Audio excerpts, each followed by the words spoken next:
Periods కరెక్ట్గా date ప్రకారం వచ్చి బ్లీడింగ్ కూడా 3-4 డేస్లో కరెక్ట్గా రెగ్యులర్గా అవ్వాలి అంటే అలాంటి స్త్రీలకి ఇలాంటి లాభాన్ని ఇచ్చే డైట్ ప్లాన్ ఏమిటంటే ఉదయం పూట 7:30-8 గంటలకు వెజిటబుల్ జ్యూస్ 250-300 ml తాగండి.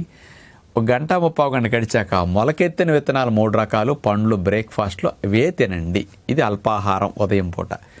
మధ్యాహ్న పూట భోజనం మామూలుగా చేయండి, కానీ సాయంకాల పూట ఆహారం 5ంటికి 1 గ్లాస్ ఫ్రూట్ జ్యూస్ తాగి 6:30-7 గంటలకల్లా ఎండు విత్తనాలని నానపెట్టుకుని 3-4 రకాలు పుచ్చగంజలు, గుమ్మడి గంజలు, పొద్దుతిరుగుడు పప్పు, బాదం పప్పు లాంటి వాటిని నానిన తర్వాత డ్రై ఫ్రూట్స్ ఏమైనా పెట్టుకుని ఆ డ్రై నట్స్తో పాటు డ్రై ఫ్రూట్స్ పెట్టుకుని సరిపడా తినేసేయండి. ఉదయం సాయంకాలం ఇట్లా న్యాచురల్ ఫుడ్ తింటే ఇది హార్మోనల్ డైట్. ఇవి పీరియడ్స్ 2 నెలలు తిరగకుండా కరెక్ట్గా వస్తాయి. 2-3 నెలల్లో బ్లీడింగ్ ఇర్రెగ్యులారిటీ సెట్ అవుతుంది.